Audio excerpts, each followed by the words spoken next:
Okay, good morning, everyone. Today is November 10th, and I need to give you folks at home a little bit of an explanation. The last video from last Thursday might have been cut off a little abruptly, and the reason is because I clicked the wrong button on the laptop while we were here in class, and so I went ahead and just kind of ended it there. So if the last lecture seemed a little odd at the end, that's why no stress, but we are now starting Module 6. And Module 6 begins kind of where Module 5 left off. As you will notice, it is World War I. And so we're kind of in the middle of it. So this is where we're gonna start. And just to remind everybody, we will be having Quiz 6 a week from Thursday. And if you're looking at the schedule and you're noticing that we're still going to have a little bit of time at the end of the semester and it kind of looks like we'll be done with the material, there's no reason to worry. We have plenty to do, okay? So don't stress about that. But it is true. Within a couple of weeks here, we will be done with the official course material in Canvas. So check that out. I hope everybody is doing well. I can't believe that there's another storm that's kind of headed our way, but I don't think that one's going to be much. I just don't want to get the rain. I need a little work done on my roof, so I'd really rather the rain not come just yet. But nevertheless, I don't think this next storm will be too much of one. But let's face it, why not make this semester just the craziest ever, right? That's I think the idea.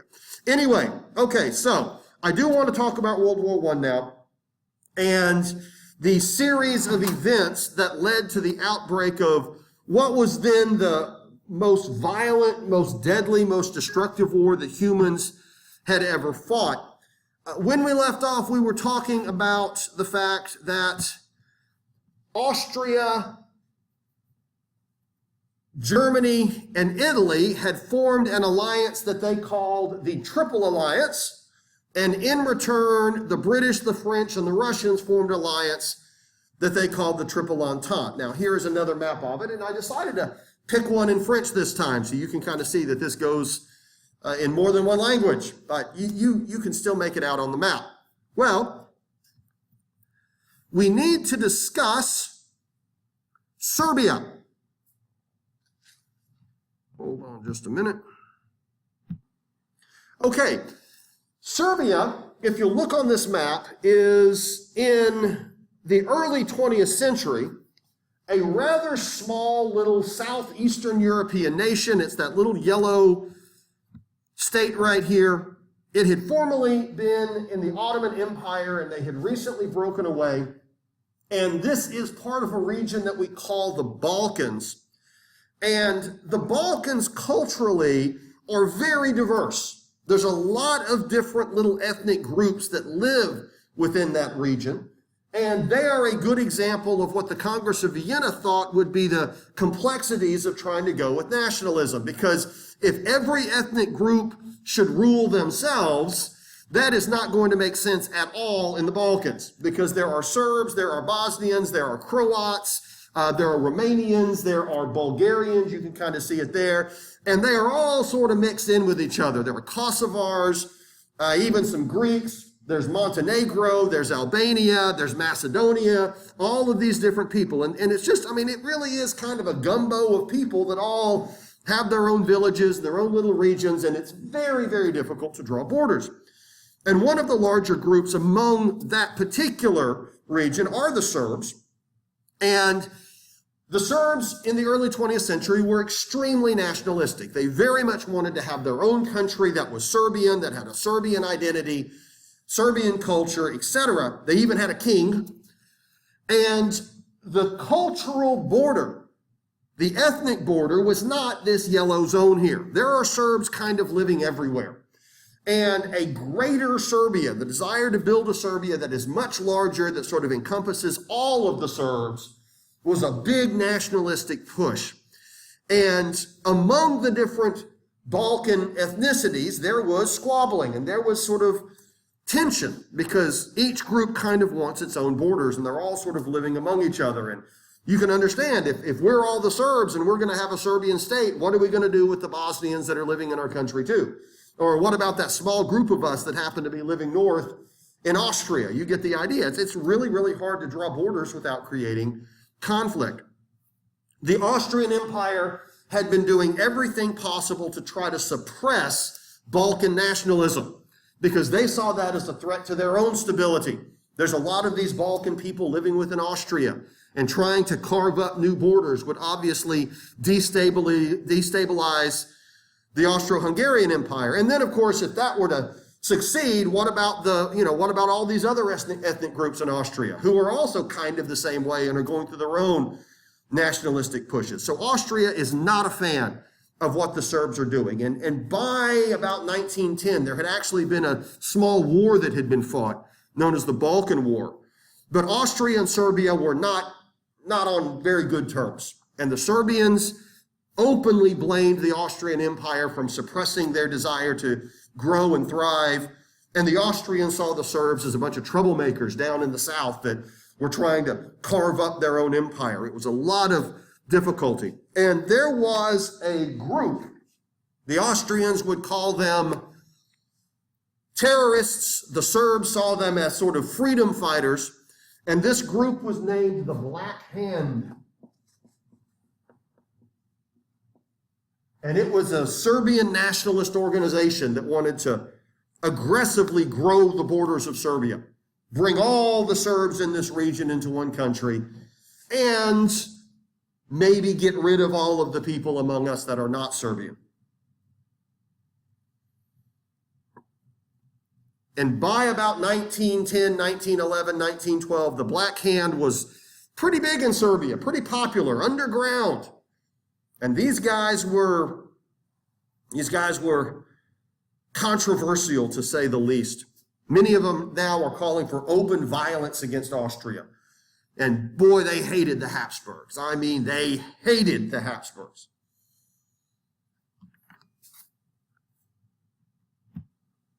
Okay, well, now, if you look here, old crop top is Franz Ferdinand.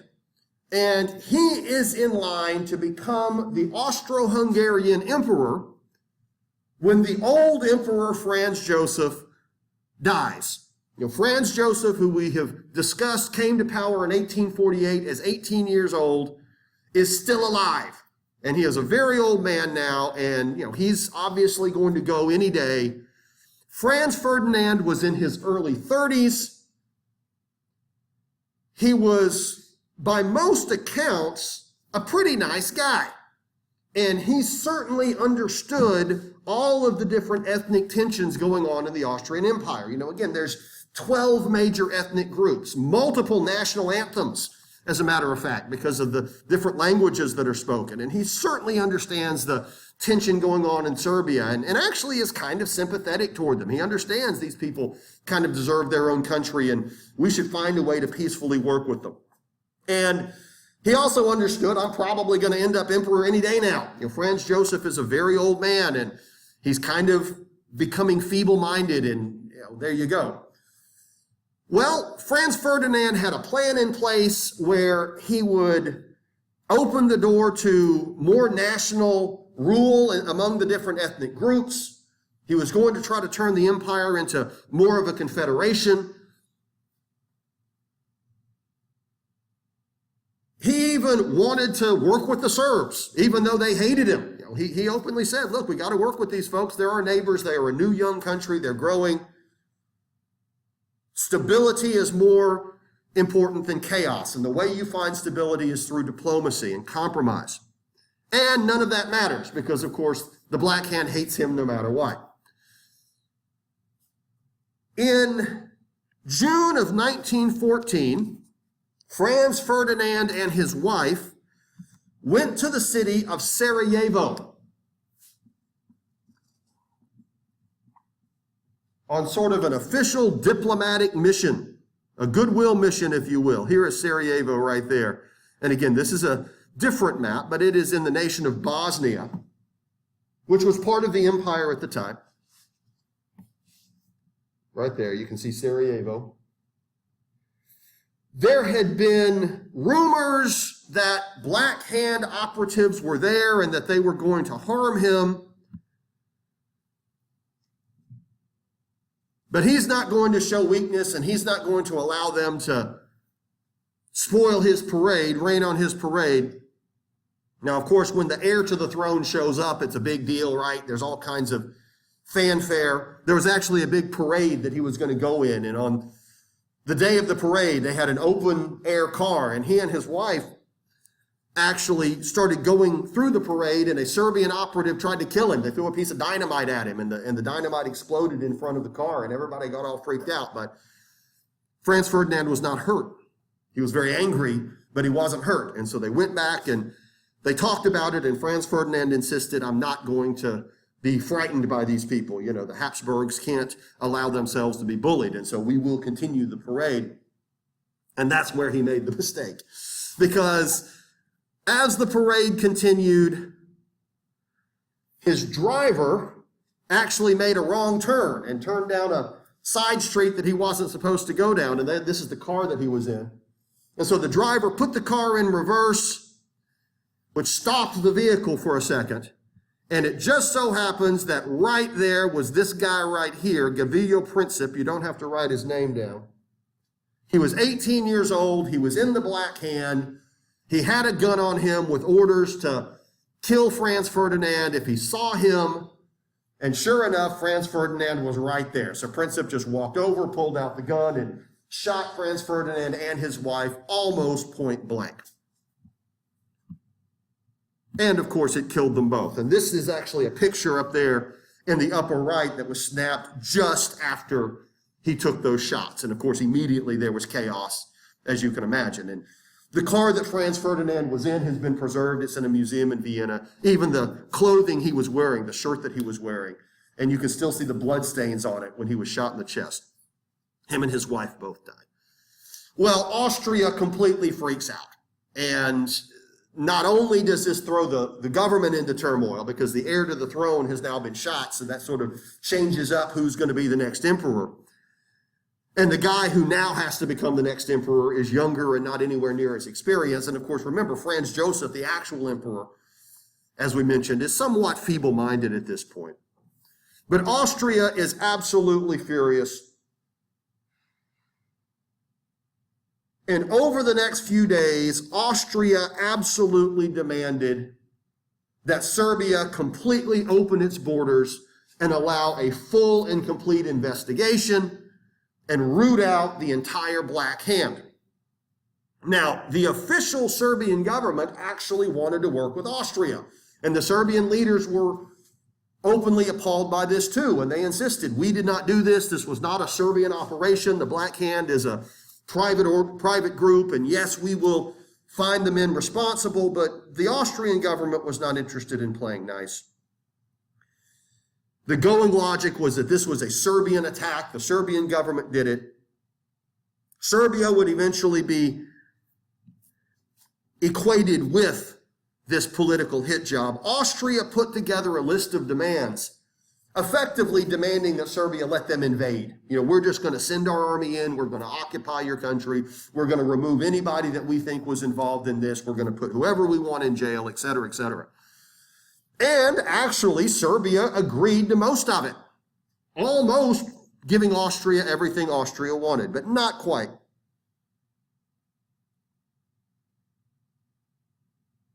And that means that Austria is now going to start threatening more because the Serbians are being uncooperative.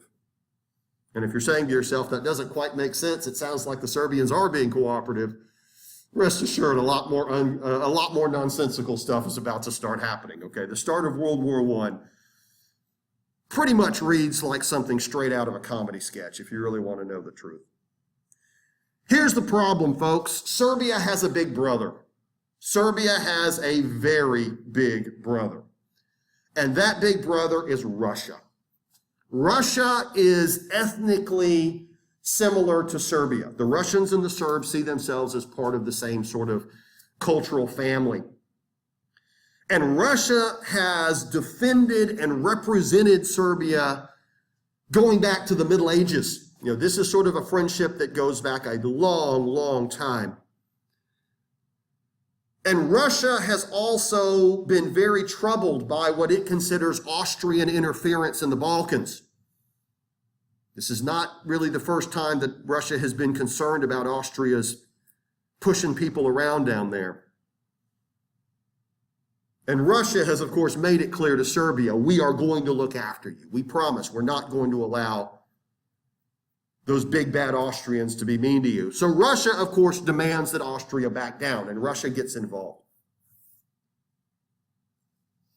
And Austria has a big brother too. And who is Austria's big brother?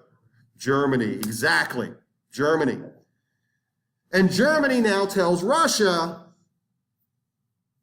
you better back down.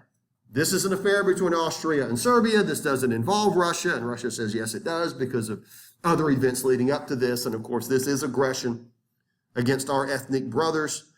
So Germany now begins to threaten Russia. The German leadership gave Austria what is effectively a blank check, making it clear to Austria that no matter what, we will uphold the Triple Alliance. So should conflict happen between you and Russia, we will be right there. Well, of course, now Britain and France have to get involved, because Britain and France are allies with Russia, aren't they? So Britain and France now start sending communications to Germany and Austria, making it clear you're going to be dragging us into this too. It's a snowball effect, right? One domino is knocking over the others. Now, what's really going on here? I can promise you the Germans didn't give a damn about Serbia, okay? And Serbian nationalism was not a big deal to the Germans. It was a big deal to the Austrians, but not so much to the Germans. Why is Germany coming to Austria and saying, you be as aggressive as you want, you do what you want? Well, the reality behind it is that the German leadership was scared to death of Russia. The German leadership was examining, and had been doing for a while, Russian economic growth, Russian military growth, the ability for Russia to rise during the 20th century. And the German leadership had concluded that if we don't watch it, this is going to be the Russian century. Russia had become a substantially more influential, a substantially more powerful nation. The Russian economy was significantly stronger. The Russian currency, for example, had recently been put on the gold standard, which significantly strengthened Russia's ability to do business around the world. Russia had been investing a lot of money into its military. And although the Russian army had traditionally been seen as very big, but armed with primitive weapons and, manned by primitive soldiers, by the early 20th century, the Russians have beefed up their army. They lost a war with Japan a few years earlier, and they weren't going to lose the next one. And so Russia now had a pretty impressive officer corps and a pretty impressive number of actual, genuinely well-trained soldiers. As a matter of fact, Russia now had more machine guns than Germany did. Russia had, in terms of modern weaponry, Russia was actually quite well off. What Russia didn't have was an effective transportation network. The Russian rail network was woefully behind. Russian industry was woefully behind. Russia was still weaker in a lot of ways, but the Germans can see the writing on the wall. And the German war leadership concluded that if war were to break out with Russia, after 1920, Germany could not defeat them. That was the German logic. If we don't defeat Russia now, Russia will be more powerful than us, and we will not be able to do anything about it. So if we're going to turn the 20th century into the German century, if we are going to move into our place in the sun, we got to knock Russia down. We have to defeat Russia before Russia can defeat us. It was a very, very disturbing way of looking at how nations are supposed to grow. And so Germany wants this. Germany wants there to be a conflict with Russia and is kind of looking for any excuse. Now, we showed you Kaiser Wilhelm, and yes, in German, W is pronounced with a V, so we can just call him Wilhelm or William. Heck, let's call him William. We won the war after all. We'll call him anything we want. There is a lot of debate over, one, how much authority he even had within the German government. Some think that he was very powerful. Others think he was more of a puppet. It's probably somewhere in between. There's actually a lot of debate over whether he wanted this war. And the going myth has always been that he was aggressively pushing this. Recent documents, recent letters from him indicate that actually he was against it, that he was trying to find a way to find peace, and that he was actually more of a puppet of the German military. And the German military is pretty much running the show in Germany already. Now, again, you can kind of think for yourself which side of that you're on. But what we do know is that the Kaiser did not aggressively try to stop this. He didn't step into his generals and say, hey, hold on a minute, let's not fight this war. Let's not push this. He was definitely willing to play along. And without a strong leader at the top, we're going to have mistakes. And so in Austria, we have this elderly, enfeebled emperor who can't really exercise any real authority. And in Germany, we have this emperor that in one way or another is not willing to take the lead and push for peace, even though it's probably what he would have wanted. And of course, he is being reassured by his generals. We could win this war very quickly. This is not going to be a big problem. We defeated Austria in 6 weeks. We defeated France in 2 months. We can do this without any trouble. So don't worry, it'll be a quick, easy war. And we do have to get the party started, don't we? On July 28th, 1914, Austria declared war on Serbia and invaded. Yeah, 1914. So just a few weeks after Franz Ferdinand had been assassinated, on July 28th, Austria declares war. By this point, Russia has already mobilized its entire military. Well, not its entire military, but certainly an awful lot of it. So Russia has now been sending divisions of troops along the border with Austria and along the border with Germany, along the border with both. So Russia is now ready to go. It's been a few weeks. And Germany is now mobilizing its army. And remember, we've got these giant peacetime armies anyway, so this is kind of a disturbing situation. France and Britain are now gearing up too, because they realize that we are about to be dragged into this. So once Austria declares war on Serbia, Russia then turns around, demands Austria pull back. On August 1st, Germany declared war on Russia. Russia then, of course, declares war on Germany and Austria. A couple of days later, we have France and Britain both declaring war on the Central Powers as well. So the continent has now snowballed into this conflict with all of the major powers at war with each other, all because one dude got shot in Sarajevo.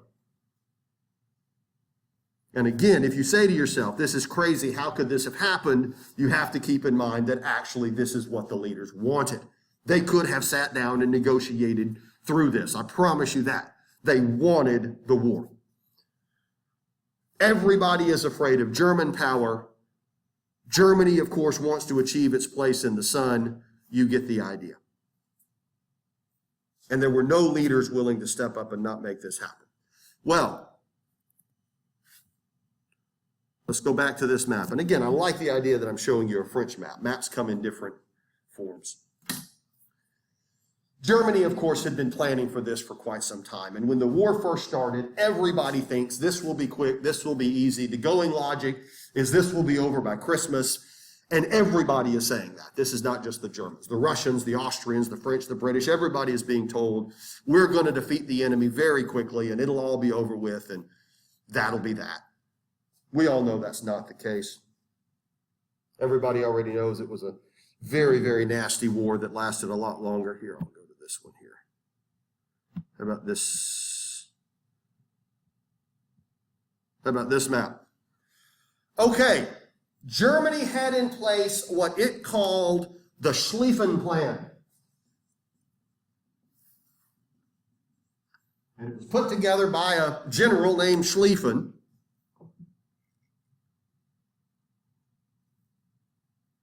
Because Germany, of course, understands we got France on one side, we got Russia on the other. If we fight a war, we're fighting in two directions. And you don't want to be fighting a war in two directions. And so the idea behind the Schlieffen Plan was really quite simple. When, not if, when the war breaks out, what we will do is immediately launch a massive invasion of France. And we will knock the French out of the war very quickly. We will send a huge number of soldiers straight to Paris. This will give us control of the West. It'll enable us to prevent the British from even landing an army. then we can turn around and put all of our energy into defeating Russia. So I've got an enemy over here and I've got an enemy over there. What I do is I knock that guy out first, and then I turn around and go after the big guy. And Russia to the Germans was the big guy. The French were not going to be too hard to defeat. It was the Russians that they were worried about. Now, there's a couple of little flies in the ointment that we have to sort out here. First of all, of course, Germany doesn't have a navy that can compete with the British. Now, Germany does have a rather impressive navy, but it still can't beat the British Navy. The problem is the British are going to be able to blockade the Germans in.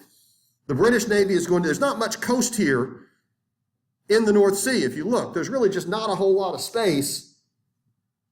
And so the Germans understand, once we go to war here and do this, if this lasts any length of time, we're in trouble because we won't be able to bring in anything from the outside. Bringing in outside goods will be hard. We'll be effectively blockaded. Goodness knows the Russians won't let anything in, and the North Sea will be blocked off too. So we will have to live on everything we have. And in a modern world with modern logistics and a modern economy, that's really going to be hard to do. And a real problem Germany's worried about is fuel. Germany doesn't have a whole lot of oil. And so we got to end this war quick because we're going to be blockaded. Another problem that Germany has to think about here is that there isn't an easy route from Germany into France. Yes, there is border. This little magnifying thing here sort of messes it up, which is why we may want to kind of go back to this map here. The border between the French and the Germans is actually a very, very dense forest. It's known as the Ardennes. You don't have to write that down. And the German military leadership believed that the French could defend that very, very effectively. That trying to invade France through the Ardennes was not a good idea, that we wouldn't be able to get to Paris very quickly. We have to go where it's broad and it's flat and it's easy to move an army, and that means we're going to have to go through Belgium, which is this nation up here in the north. This is Belgium, and you'll notice Belgium isn't an ally of anybody, are they? They're a neutral country. They don't have a dog in this fight at all. Belgium is on very friendly terms with Britain, though. And so the Germans say, well, it looks like Belgium's getting invaded. They had nothing to do with this, but we're going through Belgium. And so when the war started, the Schlieffen Plan was kicked in, and the Germans poured their army through Belgium and down into northern France, and actually committed a lot of horrible atrocities against the Belgian people. Really nasty stuff. Even, again, the Belgians were truly innocent in this, but the Germans just immediately turned them into the enemy. Now, what's the problem there? Well, the problem there is, of course, that's going to turn the world against them. They have just invaded a neutral country. This is just pure blatant aggression on their part. Plus, it's going to drag Belgium into the war, right? Now, Belgium is not a big country, but they can still put some soldiers in the field. That is going to be another nation they have to fight. It's also going to really spur the British and the French to fight this. It's going to give a lot of propaganda. And we're not going to negotiate with somebody who does that. And the Germans understand this is not a good PR move. But nonetheless, we got to do it according to the Germans. So they go through Belgium. So now we have the Schlieffen Plan, and the Schlieffen Plan is guaranteed to work, right? We knock France out of the war, then we can turn on Russia, which will take a little bit longer. And of course, as any general will tell you, your battle plans no longer exist after you have first contacted the enemy. What happened is the Germans sent this massive army into France, and the French stopped them. Even going through Belgium, turns out the French can put up a little bit more of a fight. And the British also were able to get a few soldiers across the sea as well. And we ended up with a big, long line dug in all along that Belgian border, with the French on one side and the Germans on the other, and most of Belgium occupied. So instead of knocking France out quickly, France is in it. And France is in it to win it. And Britain has blockaded the German ports, and Britain is now going to gear up its army. And of course, we're still fighting Russia, aren't we? So now the Germans have to deal with the two-front war. which was not part of the plan. And it gets worse for the Germans. Turns out the Austrians were nowhere near as strong as the Germans had thought. The Austro-Hungarian army might have looked impressive on paper, but in the field, it was woefully inadequate. It was just pathetically incompetent.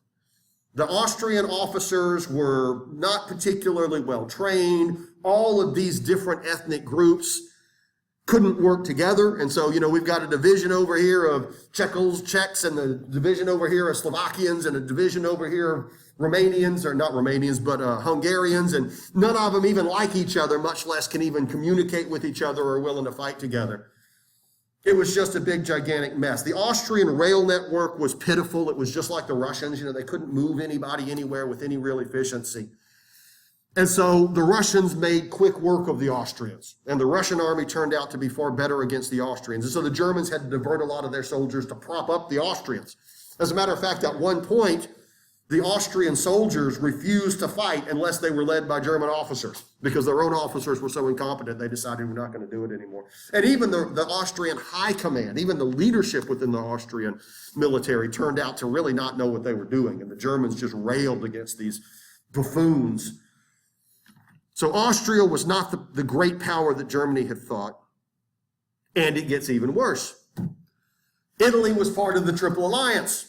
So Italy is supposed to back up Germany, and immediately when the war started, Italy said, no, not going to do it. The Italians, of course, didn't have a dog in this fight. They thought all of this was stupid. The Italian government said, we're not about to do this. And instead, the Italian government decided to start making demands. You see, Italy and Austria have a lot of border disputes, and so Italy demanded all of this territory from Austria if you want us to fight for you. Or heck, even if you just don't want us to join the other side. And that did not work. And so instead of joining the Germans and the Austrians, Italy would eventually join the other side and fight against them. So now they've got to deal with the Italians when they were hoping to have the Italians help them fight the war. So basically everything is just against Germany. Everything goes against Germany. Before the war started, on paper, Germany looks like it has a very real advantage. Germany has built this military up. They've got the great plan, but then all of these different pieces fall into place. So now it's kind of even. Now we have a situation where Germany is not at an advantage. Germany is actually kind of at a disadvantage if you think about it. They're blockaded in. They're trying to fight a war on two fronts. They can't rely on Austria. They can't rely on Italy at all. So it's a mess. It's a mess.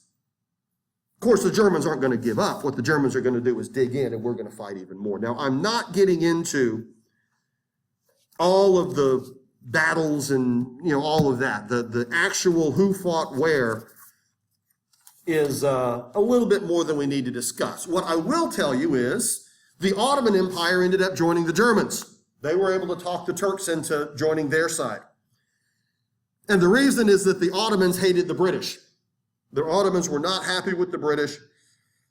So the Ottomans joined the Germans, and the Germans promised the Ottoman Empire all types of perks once this war was over, and of course they won. And that is going to end up being a problem for the British. And the British will actually try to invade the Ottoman Empire during the war in a campaign known as the Gallipoli campaign, which was a disaster for the British. So not all goes bad for the Germans, I suppose. The real key here is to understand that everything goes in different directions. What you think is going to be the case turns out to not be the case. And I can tell you, as somebody who studied a lot of other wars, they all kind of turn out that way. They always turn out that way. Okay, if you think, we all think it's going to be one way, and it ends up being something else. Well, nevertheless, we're now still in the fall of 1914. Millions of young men are being recruited and signing up in all of these different belligerent nations. There are celebrations, parades. This is going to be one big grand adventure. We're all going to be home by Christmas. We're all going to be heroes. We already know that that's not even close to how it worked out. And the real problem here, once the real battles start taking place, is technology. Turns out modern technology is incompatible with the Napoleonic tactics that these generals had been taught in school. Everyone thought that these would be battles like Waterloo and Austerlitz, where they would take place for 2 or 3 days, and we would move our men around like chess pieces, and at the end of the day, one of us has the field. Doesn't work that way because of modern artillery that is capable of firing shells for miles, in one shell after another. It's not possible because of modern machine guns, which of course didn't exist 100 years earlier. If I send a few thousand men to charge against your line and you got a few guys with machine guns, right? Well, that's not going to be pretty, is it? And when the war first started, that's what these guys were doing. As a matter of fact, the early uniforms in the war were real brightly colored, festooned with all this gobbledygook all over it, and the men are being, charged against the line. And of course, we just mow them down. And then we do the same thing to them and they mow us down. And within about a month, the commanders on both sides realized we do not know what to do here. We do not know how to work against this modern weaponry. Everything we were taught in military academy turned out to just be completely irrelevant. Napoleon would have no place on a modern battlefield. And so the only answer was to dig in. The only answer was to just dig trenches. And everybody just stay low, right? Because that way I can't get hit with the machine guns. And so then at that point, they just start lobbing artillery at each other. A mile away, 2 miles away, 3 miles away. And just millions of artillery shells were then shot by each side at the opposing trenches. And it just turns into a god-awful bloody mess. And now hundreds, thousands of young men are being killed. And by the time Christmas rolls around, we just don't know what to do. And there doesn't seem to be any real leadership on either side that wants to say, okay, let's just call it a day, figure out some way to negotiate a truce and put everything back together, because this is about to get real nasty and we would really rather it not. By 1915, the war expands, a gigantic trench network all across northern France along the Belgian, in through Belgium, happens on the Western Front. The same sort of thing happens over in Russia with just thousands of miles of these trench networks. By mid-1915, a routine had basically just been established, where the only realistic way to try to win this war is to just send wave after wave of soldiers hoping to overwhelm the enemy trenches. And of course, they're going to open up with the machine guns and all of that, and there you go. And then, of course, whenever, we maybe, gain half a mile or 100 yards or something like that, they turn around and do the same thing to us, and it just ends up being this sort of back and forth with this abysmal no man's land in between, and nobody really goes anywhere. It turned out that, of course, this was a war of production. Each nation is now going to aggressively try to produce as many guns as they can, as many shells as they can, as many uniforms and helmets and all of the stuff that we need to fight a war, and recruit as many young men as possible. We're now drafting everybody we can by the middle of 1915. If you are an able-bodied young man between about the ages of 18 and 25, you're going to war whether you want to or not, and you're going to be put on the front line, and that's just how it is. And maybe or maybe not, you'll come back home. There were some notable wins in August. The Germans won the Battle of Tannenberg, and hundreds of thousands of Russian soldiers were captured. It was a huge German victory on the Eastern Front. And they won Tannenberg because the Russians weren't sophisticated enough to hide their communications. The Russians would send thousands and thousands of men in the field. But again, Russia still had a lot of disadvantages. And one, of course, was they didn't have the communication necessary. And the Germans figured out what the Russian plan was. By early 1916, a stalemate has set in. Neither side is necessarily winning. And I'm going past an awful lot of strategy and all of that. We don't need to discuss it. But now hundreds and hundreds of thousands of young men have been killed. We've now gone over the million mark, and it's going to be in the many millions by the time the war ends. There's a couple of really, really nasty battles that took place in 1916 that I should just mention, one of which is known as the Somme. And this took place in Belgium.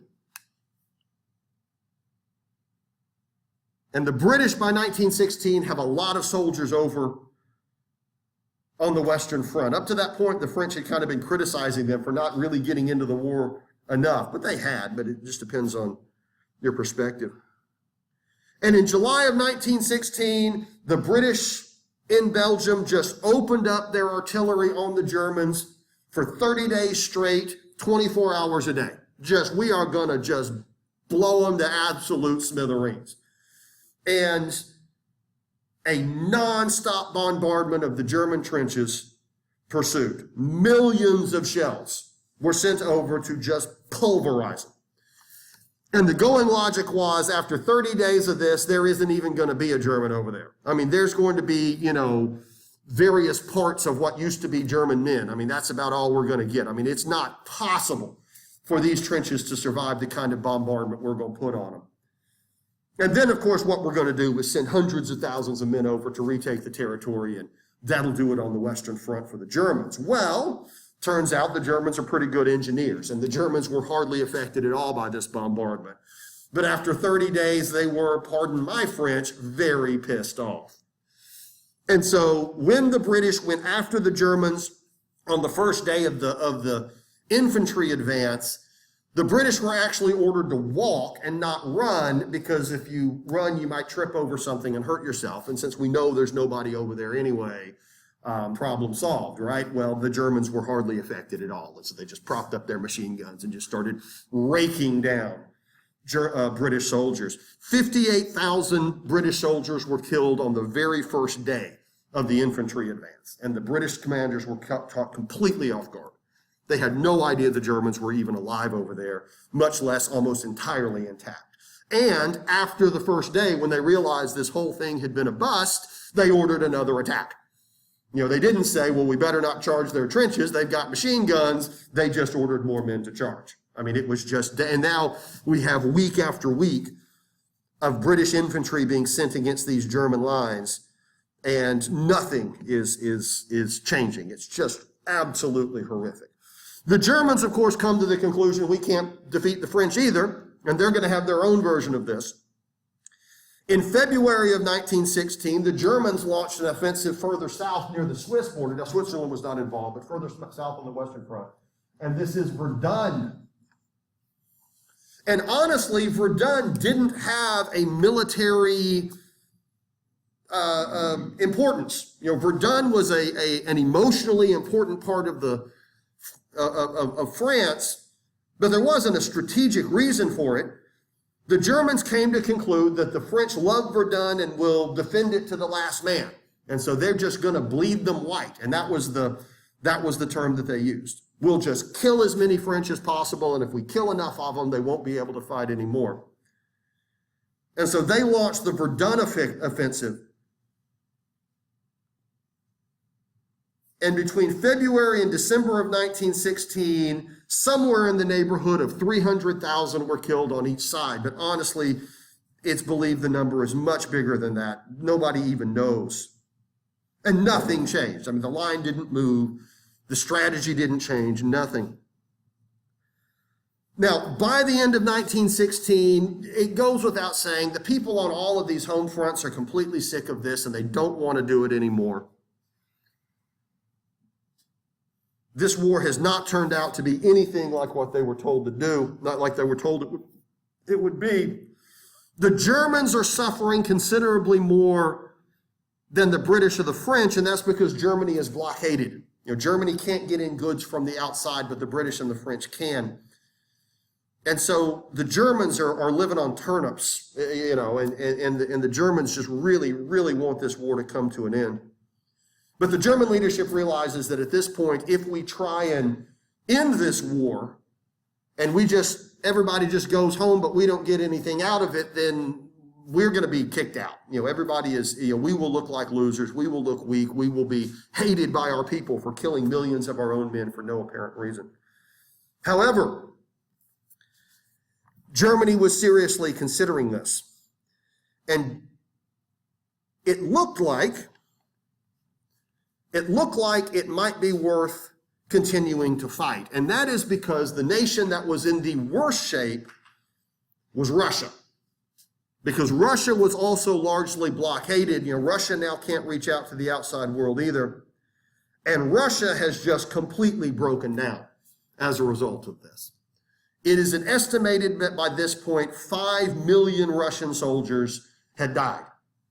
And the Tsar, Nicholas II, by the end of 1916, was absolutely hated by his people for dragging them into this. Every Russian family had lost more than one man in this war. And the Russian people were starving. The Russian economy had effectively collapsed.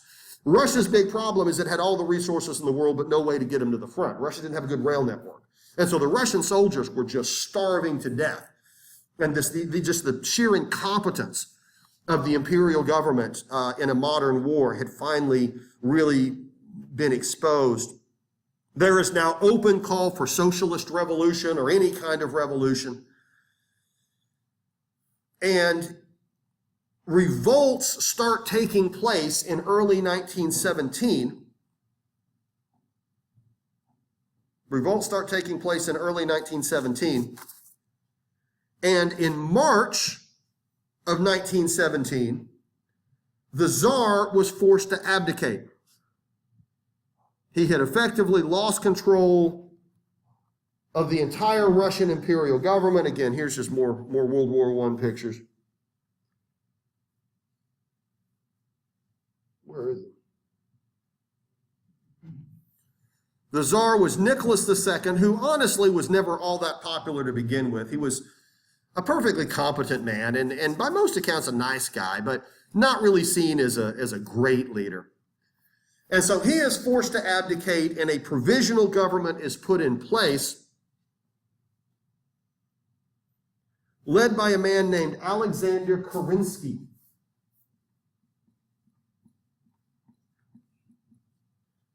And by now, the Russian army had been so broken in the field that in many places they didn't even have weapons. You know, the Russian men are being sent to fight the Germans with nothing to shoot at them with.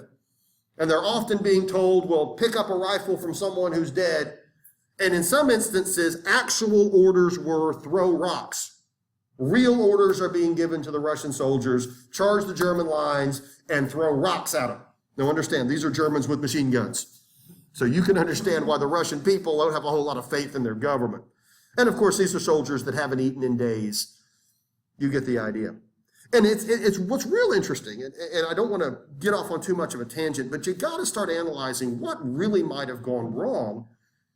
One historian described Europe as a grid laid out on iron. Railroads, right? That's what Europe is. Europe is an iron grid of railroads.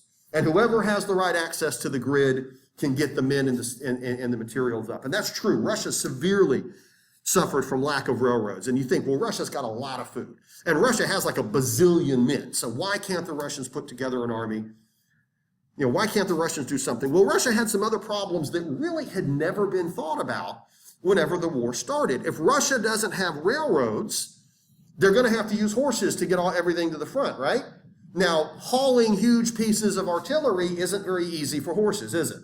So a modern war automatically is going to put Russia at a disadvantage when it comes to artillery. They can bring lighter stuff, but horses have a hard time pulling big artillery pieces. So the Russians were severely disadvantaged there. But here's where it gets more interesting. How long does it take to raise a horse? It takes a few years, doesn't it? And so we can industrialize and make more machine guns and make more bombs and bullets and helmets, but we can't make more horses quickly, can we? You know, breeding and raising horses is going to take time no matter what. And so by just within a couple of years of the war, millions of horses had been killed, and there's just no way to replace them. It's just not possible. So now we can't get things to the front that way. And as another historian pointed out, if the men are all starving, who's going to eat first? The men or the horses? The men are, right? So now the horses are starving. And of course, a hungry horse, an angry horse, a freaked out horse, a horse that doesn't like all of these bombs and bullets going off is not going to be very effective. And you can absolutely beat a man into submission and force him to charge the German line and throw rocks. The Russians were real good at that. You can't get a horse to do that, can you? It don't matter what you do to a horse. If it does not want to do that, it's not going to do it. And so Russia had a severe problem with horses. And that one deficiency affects the entire Russian line. And here's another interesting problem. Russia has a huge problem with officers. And men cannot fight in a war without competent officers. And we mentioned at the beginning of the war, Russia has an actually rather impressive officer corps for the Russians, relative to what Russia has had in the past. And by about 1916, the number of officers that have been killed is tremendous because, of course, officers have to be at the front leading, don't they? The general can sit at the back in his tent, but the lieutenants and the captains and those guys, they've got to be with their men. Now, you say to yourself, well, the good news is we're getting lots of experience, aren't we? We're getting a lot of men that are fighting, a lot of men that know how to fight this war now in terms of how to navigate it. So by 1916, there's probably an awful lot of guys that we could promote into leadership positions, right? Probably wrong, because you have to be literate to be an officer. You have to be able to read and write orders. And the Russians have a serious problem with literacy. And so even though they've still got a lot of men, they don't have anyone that can realistically become an officer. That's their problem. So you wouldn't think that going into the war, that the literacy problem is going to emerge, but it's a problem, right? We've got all these young men with experience that could probably be officers. Dude can't read, I can't promote him. The Germans didn't have that problem so much because, of course, even the rank and file Germans were literate. So again, it's kind of weird when you start looking at all these little issues. Short answer, though, in 1917, Russia is absolutely falling apart. The worst year in all of Russian history. You'd probably have to go back to the plague of the 14th century to find a time that was worse, is 1917. And Alexander Kerensky, who took over in a provisional government after kicking the Tsar off, didn't take Russia out of the war. That's what the Russian people wanted. They wanted to quit. They wanted to be done with this. But Kerensky refused to do it. He insisted that with the right leadership, we can turn this around. And of course, he later also, he also concluded that if we were to sue for peace with the Germans now, they would take huge amounts of our territory and demand all kinds of concessions, which of course they would. Kerensky won't stay around for long, and actually he ends up becoming a professor in San Diego. Not making that up. He moved to the United States and became a professor in, I think, or maybe Los Angeles and San Diego, something like that. I think he died in the 1970s. That's an interesting story to tell your grandkids, right? By the way, mild-mannered professor, hey, I used to lead Russia during World War I. Anyway, moving forward. This puts Germany in an advantageous position. The war has been horrible. It's been far more catastrophic than we thought it would. But if we can get Russia out of the war, and I mean Russia is against the ropes. If we can get Russia out of the war, then we can turn all of our energy into defeating the French. Maybe we can do this. And so by the end of 1916, the German leadership is actually kind of optimistic. By the way, here's more pictures if you want to know how horrible war is. I mean, there's a million of them, but I mentioned you can't get a horse to do anything. Look at that poor horse, right? I mean, look at that poor creature. That is so, I mean, my Lord, And there's, of course, the destruction to the landscape in Europe is so vast that there's an enormous amount of it today that you can still go see. There's regions within France that are still uninhabitable because the land is so damaged. A lot of chemicals in the ground. Yes? Have you seen that movie, 1917? I haven't, but I want to see it. I hear it's interesting. Yeah, it's like one long piece, isn't it? It's like there's no scenes. It's like one gigantic scene, isn't that right? Yeah, I want to see it. It's just so depressing to see people getting killed. I mean, I take the Yoda approach. There are no great warriors, right? Because war doesn't make you great. So, you watch these movies and I'm like, I don't like watching people get blown apart, but I do want to see it. I've heard it's good. I tell you, the movie that'll really, really wake you up on World War I is a movie called They Shall Not Grow Old. And Peter Jackson, the Lord of the Rings guy, came in about 3 years ago, and he took a bunch of footage from the British side, and he redid it in high definition, and he colorized it. And he added the sounds, and I mean, it's like watching I mean, it's real footage, but it's phenomenal. They Shall Not Grow Old was a great movie. Yes, extra credit if you want to watch it. Absolutely. Yeah. I've even got I shouldn't say this, but I might know how to get a copy of it if you... Okay, I mean, I certainly would not advocate any kind of bootlegging or anything like that. I'm not saying that. I'm just saying I might know where I can get a copy. Okay, anyway. So like I said, by the end of 1916, Germany really wants out of this. The German leadership understands the people want this to be done. I don't need to tell you that the British and the French were too. By the end of 1916, actually, on many parts of the Western Front, the French army was in open mutiny at this point. The French government is dealing with this as well. But we're going to beat these Russians and we can win the war. So any talks of peace had actually fallen apart. The Austrian emperor, by the way, Franz Joseph did die in 1916, and the new emperor actually did secretly try to reach peace with the French and the British. He sent them secret communications saying, I really want out of this too. And then those got intercepted by the Germans who published them. And that humiliated him because he said that he hadn't done that and he had. So it's all sort of falling apart. Moving back to this. So we got Russia. We're going to get them. They're against the ropes. All that's going to take is one little shove, and Russia's out. There is a radical socialist, a man by the name of Vladimir Lenin, and this is a Marxist socialist, and he is Russian, but he has been living in exile in Switzerland. And in April of 1917. The Germans smuggled him into St. Petersburg. They sent him on a private sealed train that nobody knew he was on. Went up through Scandinavia and down into Russia. And he had made a deal with the German leadership that he would try to rally the Russian socialists behind him. And if he could take over from Kerensky, if he could launch some sort of a coup, he would take Russia out of the war on German terms.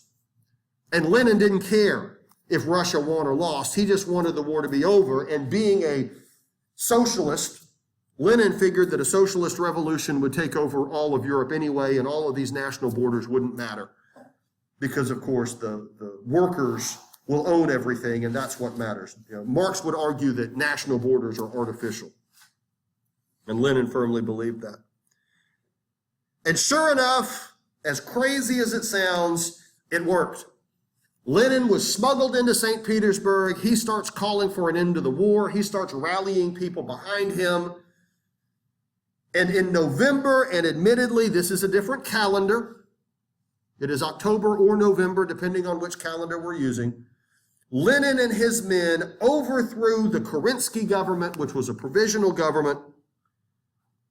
And with him now in charge, Lenin took Russia out of the war. And the treaty was the Treaty of Brest-Litovsk.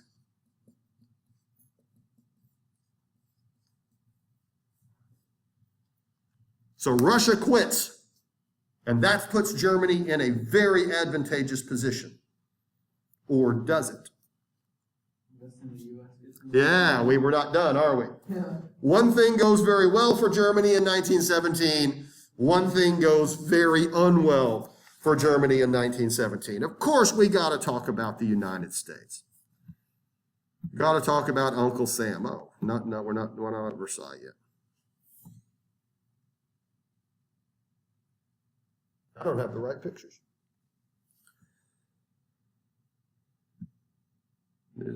I need to put more pictures up here, but top hat in the middle up there is Woodrow Wilson, the U.S. president. And of course, everybody is wondering, where is the United States in all of this? What is America's contribution to this conflict? Will America get involved? Yeah, war's hell, folks. Look at that picture there. Now imagine millions of young men with that sort of thing done to them. It's just horrible. What's America going to do? Now, the American public, I don't need to tell you, wanted nothing to do with this war, right? The American public very quickly threw down the gauntlet and said not just no, but hell no.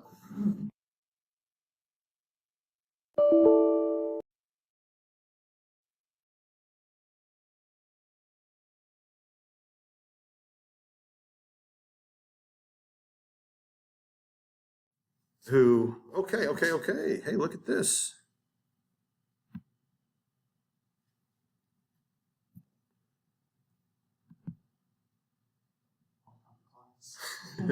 Okay, sorry for that little glitch there, folks.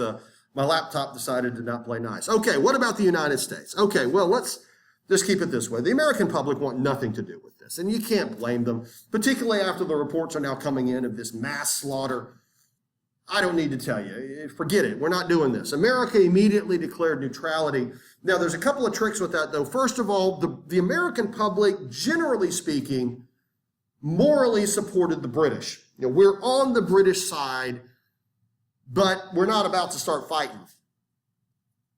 There are, of course, millions of Americans that are immigrants or connected to the Central Powers. You know, there's a lot of German immigrants and a lot of immigrants from the Austro-Hungarian Empire as well. And so that's not uniform.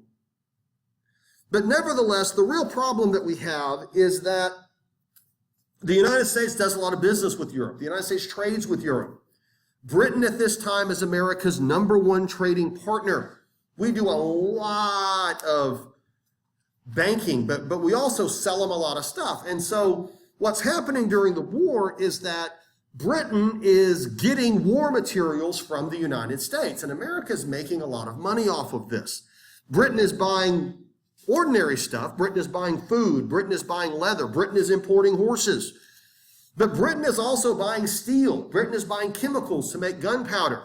In some instances, Britain is flat out buying weapons. You know, American industrialists are now producing the parts that are used to put together artillery pieces. And so there's a lot of money being made here. We're not doing much trade with the Germans, of course, because Germany is blockaded. There was a little bit of trade going on, but that was more financial than anything else.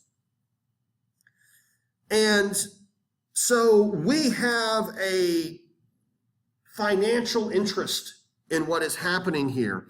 And the Germans are openly declaring that we are breaking the rules. You know, the Germans have been accusing the United States of being a secret British ally almost from the beginning of the war. And it's kind of easy to see why they would think that. The going logic in Germany is that the British and the French are able to keep fighting because of their trade with the U.S. You know, we're keeping their soldiers fattened up. We're giving them everything they need to fight. If only America were out of the picture, the British and the French would be forced to negotiate. And they had gone back and forth on how to deal with this. In May of 1915, the Germans actually sank a passenger liner, the Lusitania. Now, this was a British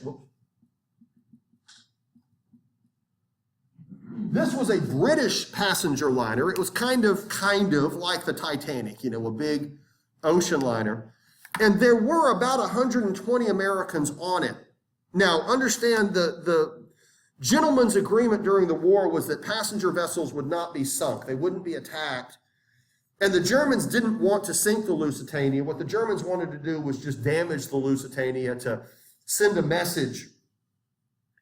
And what happened was when the torpedo hit the side of the hull, the ship just damn near blew in half.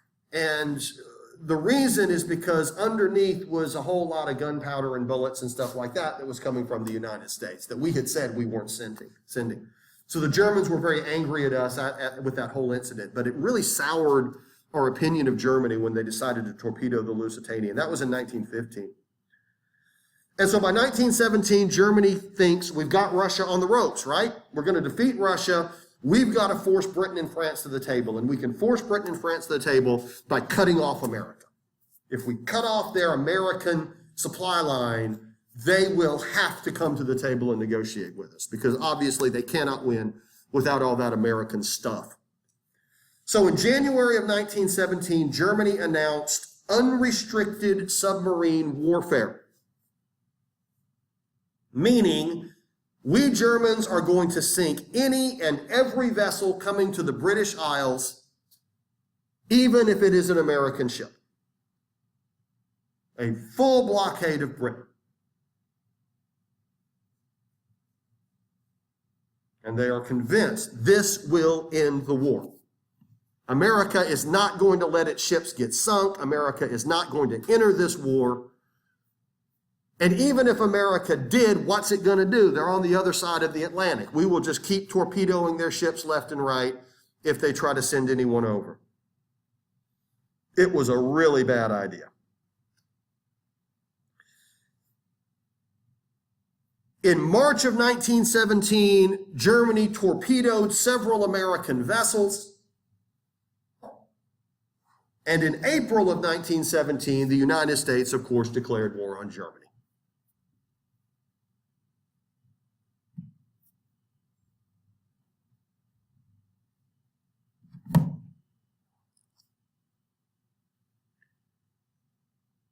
The German notion that America won't make a difference and America won't enter this war and we could stop them even if they did, that turned out to be just a complete miscalculation. America starts pouring men and supplies over within just a few months. And fast forwarding, because I've got to end this class, the war was over by September of 1918 and Germany was defeated. America coming into the war was just overwhelming for the Germans.